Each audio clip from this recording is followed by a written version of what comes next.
Howdy ho, YTPC.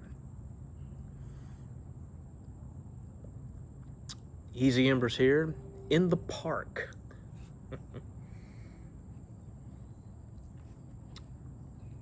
In the park. This is a park that is fairly close to my home, but it's a lot closer to my new place. I'll say not new place of business, my new job. We'll get to talk about that in just a second. It has been a month. Yeah, I think I checked the time on it. I think it was like exactly 1 month since my last upload.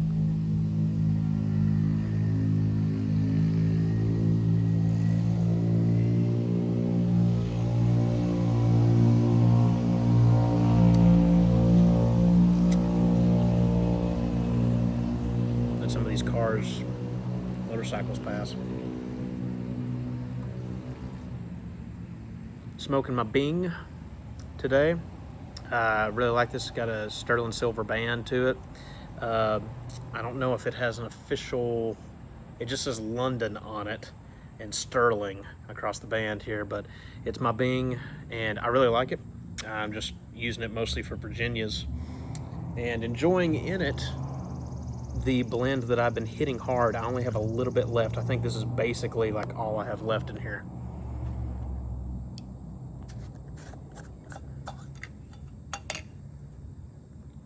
Burnt Ends, full Virginia Burnt Ends.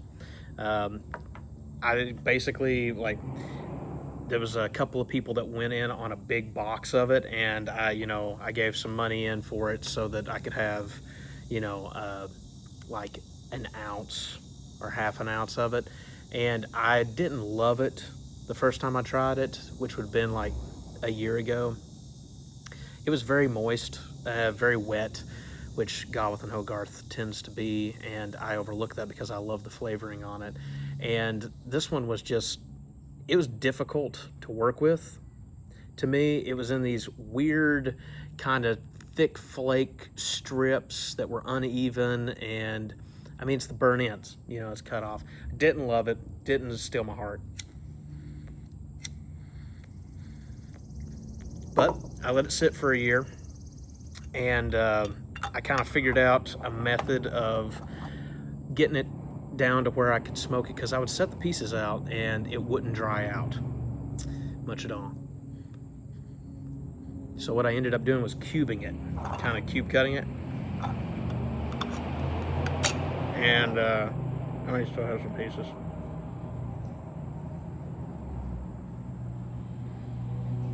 Yeah, I don't know here. Here we go. A little bit of it.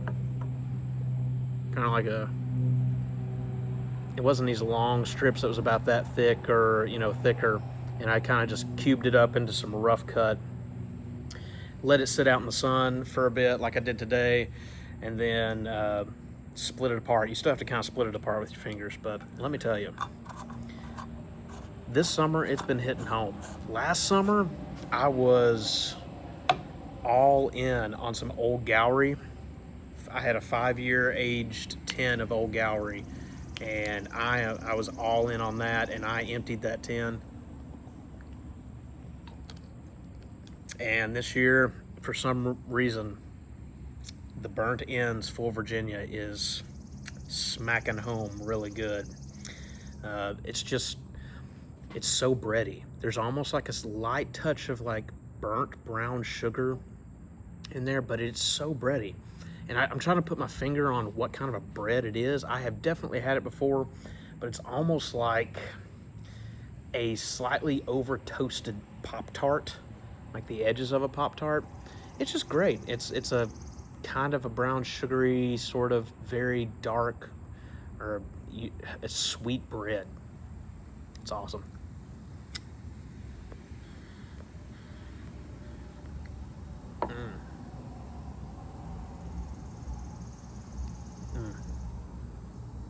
Yeah, it's really good. Anyways, this is going to be a bit of a ramble because I have not uploaded in a month. I wanted to tell you a little bit about where I've been, and I haven't really responded to a lot of videos, and I haven't got to watch a whole lot of videos because where I was going, I didn't have service a whole lot, or I was on the go 24/7 for weeks. So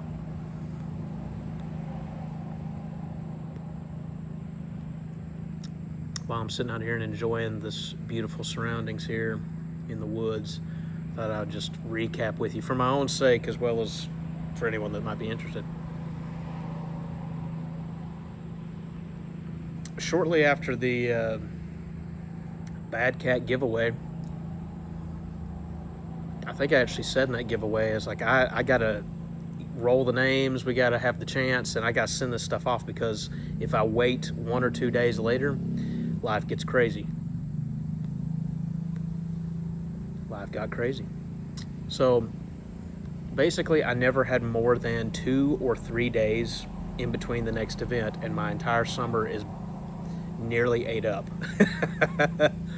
Everyone knows that whenever a teacher gets time off, everyone assumes everyone knows where they're going. I even got a beach towel as a lovely gift from a family this year. Teachers go to the beach, that's what they do. So I gave away, I sent off the box of the Bad Cat. We then left and spent the weekend with my wife's parents, with the in-laws. Lovely people, I'm so blessed. And we did that to drop off my little buddy Charlie to stay with them. 2 days later, we were driving down to Nashville to meet up with the rest of my family. My brother lives out of that area, and we were hopping on a couple of different planes. Basically, 24 hours later, we were in Oahu, Hawaii. I've never been to Hawaii. My family's never gone, so this was the first time for us. 2 thumbs way up, man. We didn't island hop, we just stayed on one island. I'll say this about Hawaii. It's not what I expected. I had things in my head. I had preconceived notions I wasn't ready for.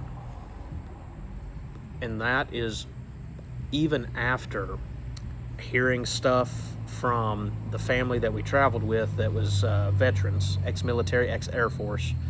And he had been stationed on, some of those military bases down there for, years. And so, we went down there, and we had an insider guide a little bit. One of my very best friends, family friends for me and Micah, my wife, is an eye doctor, and she's a native Hawaiian from Oahu. So she was like, man, you got to go to this restaurant at this time. You need to go to this particular store. Honestly, I think she may have set us up for a couple of interesting experiences. I can tell you, do not go to Foodland at 6 o'clock, at 5 o'clock, 6 o'clock on a Friday. Do not do that. That Foodland was unlike any other grocery store I've ever been in. So much fresh food. I don't think I'll ever look at my local Kroger or Walmart the same. But it was delicious. Everything was great. It was just crazy amounts of people.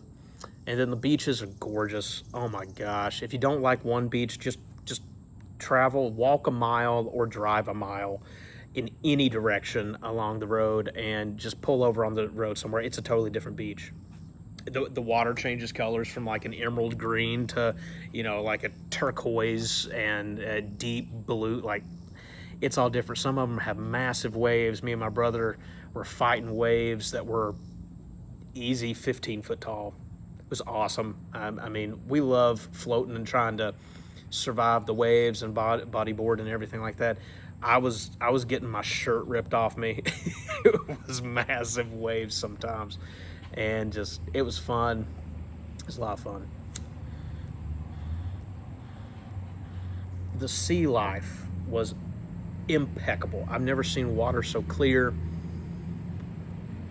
we snorkeled with, I think, some 16 different turtles. You can't touch them or anything like that, but you can swim right up beside them and they'll kind of look over at you.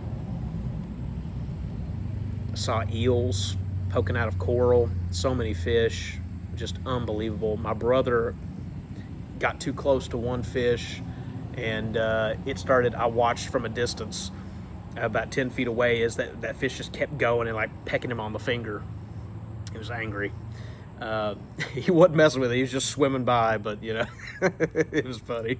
It was a good time. One of the weirdest things that we saw down there was we were standing out in the water, and we were in 3 foot of water. That's it. We were in 3 foot of water, and just 3 feet behind us, all of a sudden everyone started pointing, and I was like, oh man, it's a shark. It's something, No, it wasn't. It was a full-blown seal. I don't even know what kind. It was not like a monk seal that's more, it's like a little tinier. I don't know. It wasn't a leopard seal. I know that, but it was a seal, and it was the weirdest experience. It looked like a dog that was just cutting through the water. Occasionally its head would pop up, and it popped up, its head came up 3 feet from us, and I mean, I could have just jumped out and like touched it or pet it, and it was going right up to these people and brushing up against like their legs and everything, and just see this tan brown head pop up and these big bulbous eyes turn over and look at you for a little second and then go under. It was cool, man. There's a lot of neat wildlife out there. We went to a luau. I can highly recommend that. And we got a tour of a couple of the bases. We did go to Pearl Harbor. For me, mainly to get my history on. And then the couple that we went with, since he was a veteran, he was able to get access to that, and we got to go to some of their beaches and snorkeling areas. That was awesome. We did the Jurassic Park tour and all that. We tried to do everything. We did Dole Plantation, covered it all. And we were down there for about, all in all, including travel days, we were there for about 14 days. Well, then that was all good fun. Then that's where me and Micah ran into it went from fun trip with the family to, all right, let's dig in, man, and let's try and survive this. We had double booked ourselves on purpose, or nearly double booked ourselves. And so what ended up happening is we came home, 6-hour flight, back to Nashville, drove home, and we had 2 days to change out our clothes, redo laundry, all that stuff, pack up, and then fly out of Lexington, Kentucky to Paris, France. 6 hours in the other direction. Let me tell you, ladies and gents, I do not think I've had, I've definitely been, what is it called, with the airplane, whenever you, for some reason I'm wanting to say it's like time hungover, but that's essentially what it kind of is. Jet lagged. That's it. I have been jet lagged before. This is not my first time to Paris. This is not my first time, traveling internationally. And let me tell you, whenever you go 6 hours west, 6 hours east, then 3 hours driving east, stay there for 2 to 3 days so your body begins to reset, and then you go 6 hours east, and then you go, after a week, 6 hours back west. Our bodies were jacked up. It was wild. I don't want to do it again.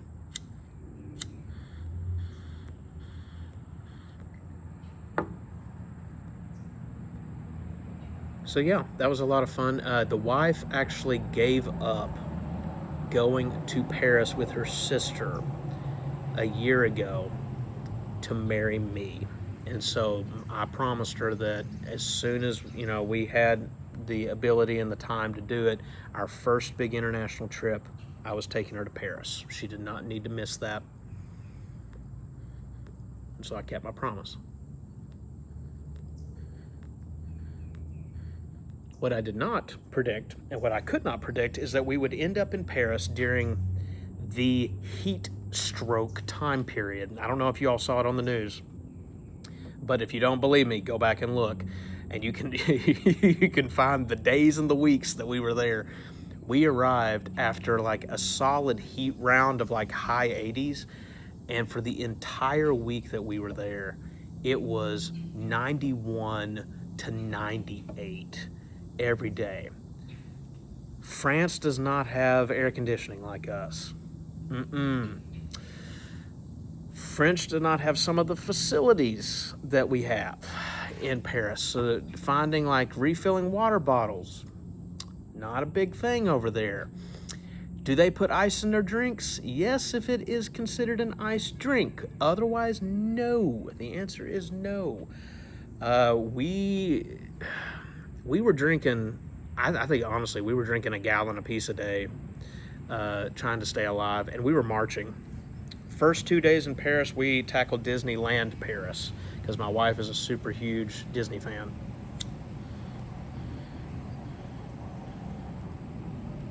And her sister's a travel agent, so we wanted to go, and she wanted to see what was different. And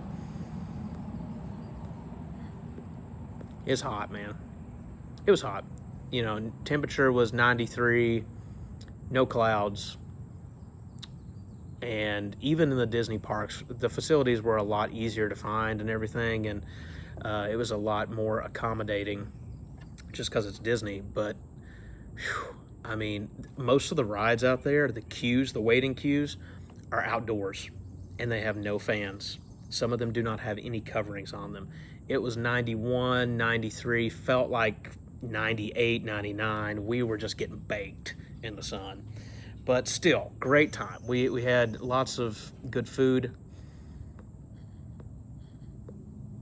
I like some of the traditional Parisian food. I'm a big escargot guy. I know my wife did not enjoy it. She tried it. She was brave. I got me some good beef tartare. Good stuff. I wasn't sure if I'd like that, but it was good. Everyone there was super nice to us. I know a lot of people have had experiences with Parisians not being the kindest people in the world. We had no problems at all. Neither of us speak fluent French. We do try as best we can. And immediately, like, our French was so bad that they could not understand what we were saying half the time. So they were very nice and appreciated that we tried within like a sentence, you know, or a few words here or there. But no one was mean to us. No one was rude. Everyone was helpful. Burly security guards would point us where we needed to go, and you know, everything like that. Like, everyone was nice, and it was a good time. And everyone was just trying to survive the heat. And from what I hear from the news, that was not something that everyone got the blessing of. While we were there, we saw news reports of 60 people who drowned in the Seine. So you can go back and check this out. Like, there's the mayor of the town of Paris, city of Paris, not town. He opened up the Seine River to allow people to cool off because it was too hot. They were like dying of heat stroke or getting put in the hospital. And there's sections of the river that have watches and lifeguards and everything. There's sections that are not. Whenever you open up the river in the middle of like a music festival time, which it was, there's people that were, you know, hopping in the river late at night when all the barges were going. And the end result was, I think on the news it said 60 people drowned in the Seine, which that's a horrible tragedy while we were there.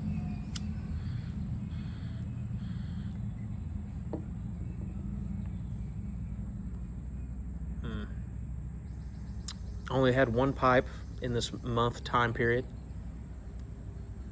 Got to have a little bit of New Minister 400 sitting with my wife on a blanket at the feet of the Eiffel Tower. She loves the Eiffel Tower. That was her dream. She's got a little lamp beside her bed that's an Eiffel Tower. She just loves the Eiffel Tower. She never got to see it light up. So we sat out there almost every evening. We did it several times. Where we'd sit out there and we'd watch it light up.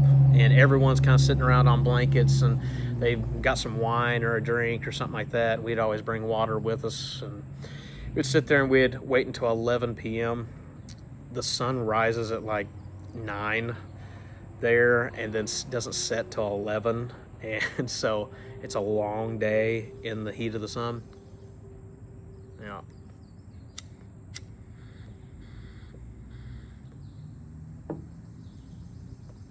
But I got to enjoy a pipe with her there, and other than that, this is the first one I've had. Did I need a pipe?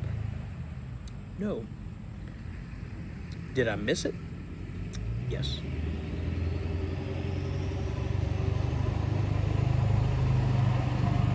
Because this is lovely. This is hitting the spot. But that's not where the story ends. No. See, that only covers 3 weeks. No. We got back home from Paris. Good Lord bless us with a safe trip. We come home and we have immediately go back to her family, the in-laws, to pick up our dog Charlie. We come home. I have 3 days from the time we come home before we return back to her family. And in those 3 days, I study my guts out because I have an interview the second day that I return back home. I'm texting with who is now my boss, my future boss. And I'm like, hey man, I'm going to be back in town. I'm going to be back in town on this date. And he said, well, I'll get an interview committee ready. I've worked for my current school for 10 years. And as a teacher, some of you all that are, if you're watching this, you're teachers, maybe you can attest to this, but whenever you spend 10 years doing the same thing over and over and over, the same jokes and everything like that, and getting it streamlined to such a minute, kind of focus, it gets old. And so this was a job opportunity that let me move up a grade, up a couple grades, teach some high schoolers, and also change content. I still will be teaching history, but instead of medieval world history, I'll get to do picking up at medieval and go all the way up into the modern world history, some psychology as well. I always liked psychology. I nearly minored in it. So it's fun. You have to take a lot of psychology courses whenever you're becoming a teacher. Understanding human development and all that stuff, and different stages of life, and how the mind works, how memory works, and personality and stuff like that. So it's pretty cool. But I went in for that interview. Got home, started cleaning up, started doing all the clothing and everything like that, got a nice outfit ready to go. I go in the next day for the interview.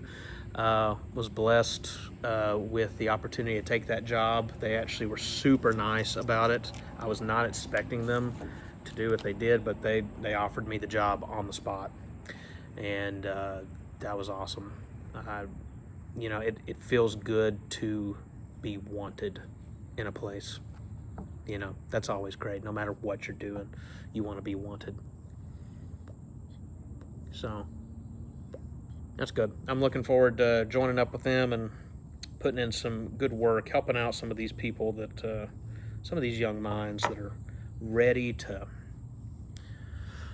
leave the protective coating of school and go on out and make some business decisions, career decisions of their own.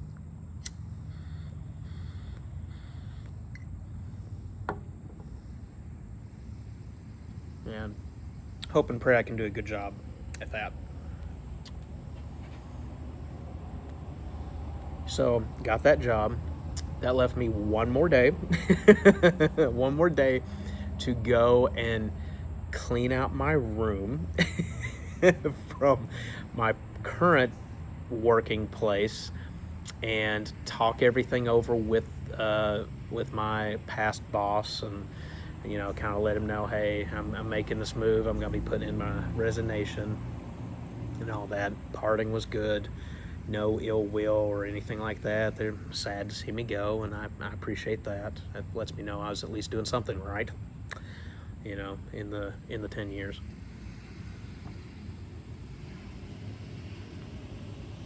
And after that, I still don't have all my room moved in. It's too much stuff, but I did get everything packed into the house. I got it in a room of the house, and it's a wreck right now from all the stuff. And then we left and just got back from a full week, is actually a week and a half, of church camp. The wife and I have helped host that now for 3 years.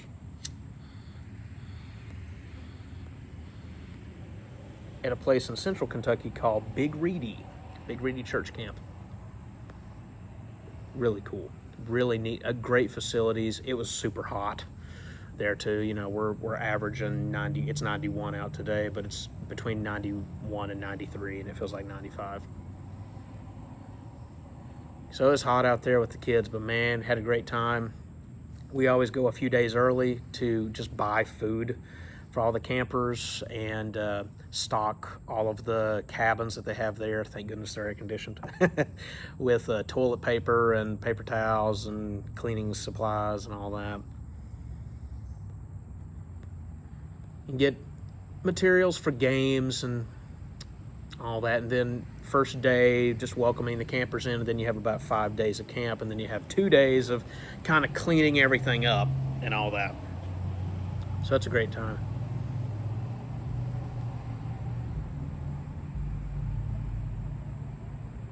There is a tradition at that particular camp for all campers to play a particularly, I was going to say brutal, but brutal is not the right word, a particularly sophisticated version, a particularly intense, that's the best word, intense version of dodgeball. The kids love it. I mean, they're addicted to it. And that's one of the big pulls for all kids to come, other than, spending time with a whole bunch of Christian people and, it being just a really loving and good learning and encouraging environment and all that. But they got some free time, and we play some organized sports. And the name of the game is Star Wars. It is to my knowledge, it's an entirely made-up version of dodgeball. It is lovely. I have used it in school whenever I was teaching, and the kids have loved it there. It takes a little while to learn, and there's definitely some nuance to it, but it's cool. You have 2 Jedi, 2 individuals, one on each side, that can stand in a hula hoop. As long as one foot is in that hula hoop, they are safe. They cannot be tagged out. They have large batons that are covered in pool noodles. That is their lightsaber. And they are able to tag in any of their players that get hit.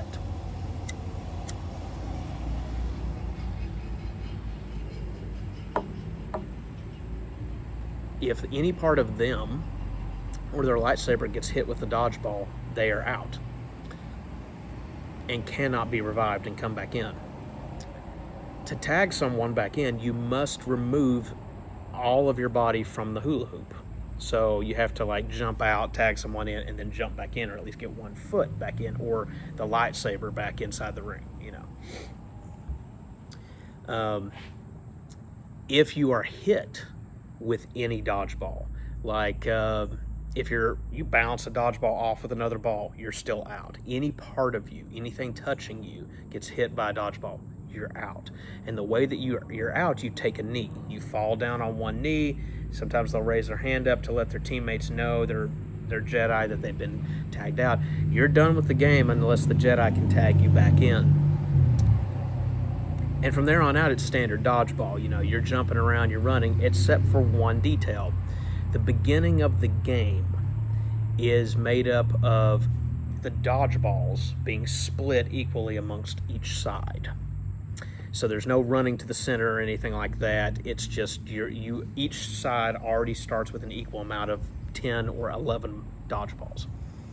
And then it's just chaos. There is no middle line. No middle line. So it's very much a battle of conquest.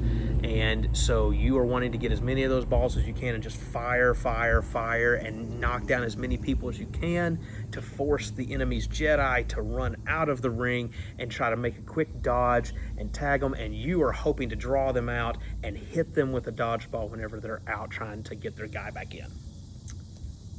It's fast-paced and it's lovely. It's amazing. So,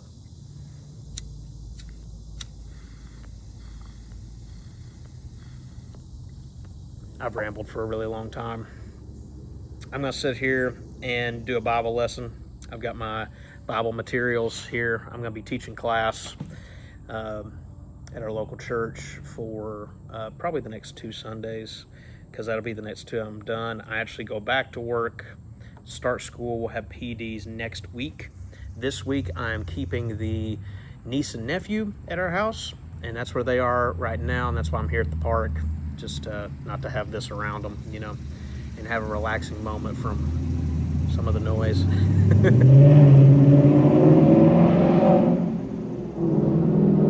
Although some of these cars are kind of noisy.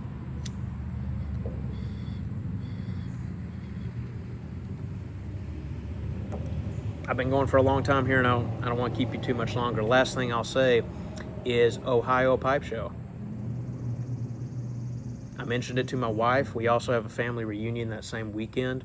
Last year, I did not like what I did. I had to do it, but I do not want to repeat that again, where I showed up on a Friday, immediately showed up a little early for the show, ran through the show, and spent 2 hours. I had like 45 minutes to run through the show, get whatever I wanted to get, then an hour, 15 minutes roughly to spend some time smoking with some guys, and I do want to catch up with some people as best I can.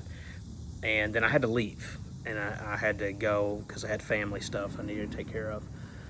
This time, I don't think that's the plan. I think this year I can convince the wife to go up after work on Friday, so I'll be there probably. It's a pretty good drive up there from London. I'll probably be up there probably 2 hours after the show opens.